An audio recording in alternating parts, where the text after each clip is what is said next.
Estamos de volta com Você Bonita. Agora o assunto é muito interessante. Você tem curiosidade sobre o cérebro? Quem é que não tem? Só que tem pessoas que são mais inteligentes e a gente não entende por quê. Será que é uma questão genética ou é uma questão de evolução da raça humana mesmo? Vamos aprender aqui com a gente cada detalhe. Quem vai esclarecer tudo é o Dr. Leandro Teles, neurologista. Seja bem-vindo novamente ao Você Bonita. É um prazer, sempre um prazer. E um assunto ótimo, que a gente se interessa demais. E o cérebro tem a ver o tamanho com a inteligência ou não tem nada a ver? Essa é a primeira pergunta interessante, uma curiosidade. Não tem muito a ver. Não tem nada a ver. Não é que não tem nada a ver, mas não é totalmente tamanho. O que importa, na verdade, é a qualidade das conexões, né? Então, por exemplo, a gente tem animais, por exemplo, com cérebros maiores que o do ser humano, o elefante, a baleia, por exemplo, e tem uma inteligência menor. A gente usa muito uma coisa que é a relação tamanho do cérebro, tamanho do corpo. Então, o ser humano tem uma relação alta. O cérebro do ser humano pesa 2% do peso do corpo, né? Então, é tido como um cérebro grande perante o tamanho do corpo. Isso, é grande. Agora, por exemplo, o cachorro ele é mais inteligente que um camelo e o cérebro do camelo é maior. A abelha tem um cerebrinho michuruca e é um animal relativamente inteligente. É um inseto relativamente inteligente, a abelha. Então, são as funções que precisam estar em harmonia, é isso? Importa muito a qualidade das conexões mais do que o tamanho em si, isoladamente. Entendi. E como que funciona? Nós temos 2 hemisférios, não é isso, no cérebro? A gente trouxe aqui até um modelinho do nosso cérebro. Ali, ó. Bonitinho. Esse é o modelo em tamanho original, né? Então, o cérebro ele realmente tem dois hemisférios, 2 lados, que estão sempre se comunicando. Então, eu tenho o lado direito e o lado esquerdo do cérebro. Agora, as funções não são idênticas, não. Não são. O lado, por exemplo, a parte motora, o lado direito comanda o lado esquerdo do corpo. O lado esquerdo comanda o lado direito. Ao contrário. Se a pessoa tiver um AVC do lado, uma lesão, um problema do lado esquerdo, ela vai ter uma dificuldade do lado direito do corpo na questão da movimentação. Nossa, que interessante. Da parte intelectual, Marisa, também é diferente. Por exemplo, a linguagem fica mais à esquerda. O raciocínio matemático, lógico, sequencial, mais à esquerda. O hemisfério direito é mais ligado com a criatividade, pensamentos mais intuitivos, questões mais visoespaciais. Então, os 2 hemisférios, eles não são idênticos, mas eles são complementares e eles se conversam o tempo todo. Entendi. E o cérebro é como se for, é igual ao nosso corpo em questão de musculatura. Quanto mais treina, melhor a gente tem um resultado, melhor a gente tem um resultado bom de raciocínio, de absorção das informações. Como que é ou não? Isso não existe? Não, o que você falou é perfeito. Então, o músculo e o cérebro eles são muito parecidos nesse ponto. Quanto mais e melhor você utiliza, mais eficiente ele fica. Então, você consegue desenvolver um raciocínio mais rápido, mais confiável, com uma taxa menor de erros. Então, a gente sempre pede para a pessoa buscar alta escolaridade, trabalhar com a mente, fugir da rotina. Isso protege até contra doenças cerebrais, como doença de Alzheimer, por exemplo. Então, uma série de estudos mostram que aquelas pessoas que usaram mais o cérebro chegam na terceira idade mais protegidos. Então, é um cérebro, quanto mais e melhor você usa, mais adequado ele fica. Esses exercícios que a gente encontra, tanto em revistinhas ou em livros mais específicos, mentalize o lado esquerdo, o lado direito, com a letra A, B, isso funciona ou isso ajuda sim. Ajuda. Então é importante no nosso dia a dia usar o cérebro, sempre buscar criatividade, coisas novas, mas de maneira artificial também vale exercícios na internet, palavras cruzadas, passatempos intelectuais, jogos de tabuleiro, xadrez, dama, cartas, dominó, tudo isso ajuda você a trabalhar o cérebro como um todo e torná-lo mais eficiente, sem dúvida. E não tem pessoa burra, não existe isso, é uma questão só de mudar os hábitos para estimular mais a cabeça. Eu vejo muita gente reclamando, eu sou muito desatento, minha memória não é boa, e quase sempre há uma questão comportamental que atrapalha isso. O sono, um comportamento inadequado, fazer tudo ao mesmo tempo. Então as pessoas que realmente se doam para ter uma atividade cerebral melhor, elas melhoram e acabam tendo os benefícios a curto prazo mesmo.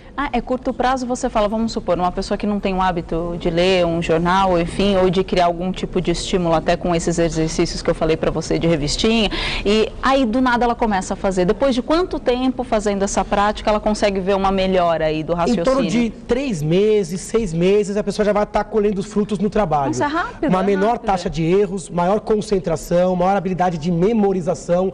Isso você aprende.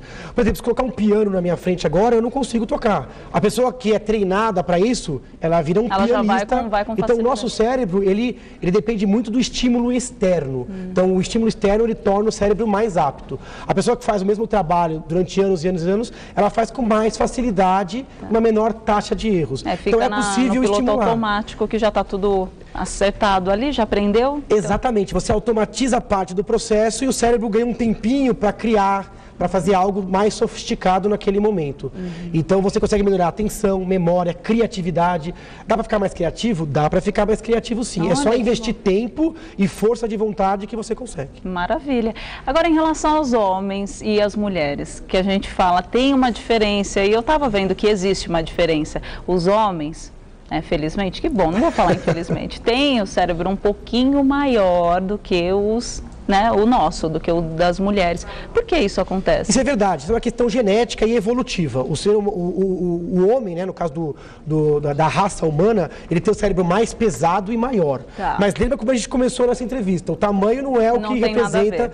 Então a inteligência do homem não é superior à da mulher, só é diferente. No caso do homem, ele é melhor em algumas coisas. O homem ele é melhor na raciocínio lógico, matemático, ele é mais pragmático. Cuidado. Agora, a mulher ela é melhor na criatividade, na linguagem, capacidade emocional da mulher é superior. Então a mulher ela é mais comunicativa, ela é mais criativa. A mulher tem mais células emocionais, então, isso? não é uma questão de número de células, é uma questão de redes. De redes. Então, no caso do cérebro do homem, você tem mais células. Agora, ter mais células não significa ter mais inteligência.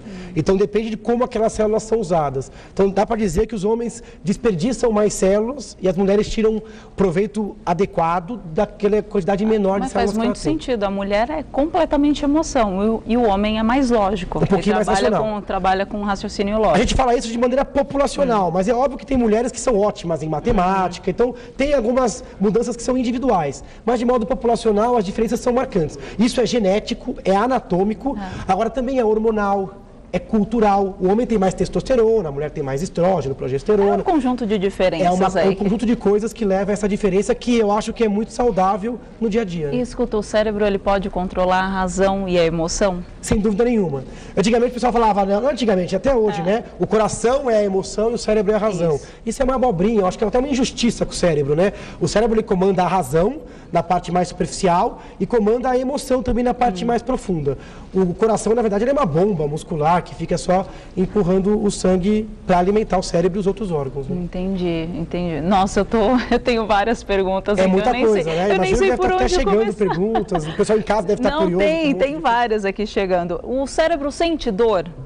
E não sente dor. Não sente, mas por que dá dor de cabeça, então? Então, a cabeça dói, o cérebro ele é indolor. O que sente dor, então? O cérebro, na verdade, ele percebe a dor no corpo. Em qualquer região do corpo, ele vai lá e vai receber. Mas ele em si não tem receptor de dor. O que dói na cabeça são os vasos que estão dentro do cérebro, as meninges, que é aquela camada que reveste o cérebro, a musculatura, o osso. Então, o cérebro em si não dói. Inclusive, é possível você operar o cérebro sem anestesia.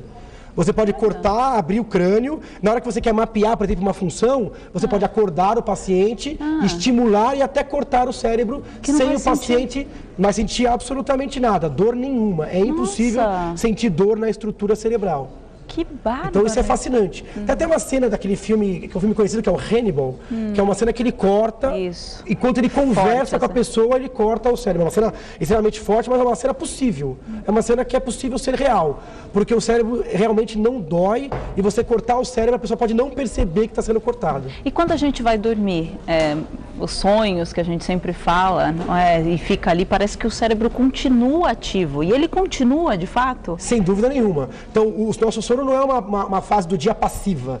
Vamos descansar o cérebro. Não. É para descansar o corpo, ele descansa o corpo, o cérebro em algumas fases. De repente, surge a fase REM, que é a fase dos sonhos. E aí o cérebro desperta e começa a consolidar a memória, exercitar a criatividade, o raciocínio, testar hipóteses. Então, o cérebro ativa-se muito durante o sono. E aqueles cursos que eles falam, aprenda inglês dormindo, aí você coloca o fone.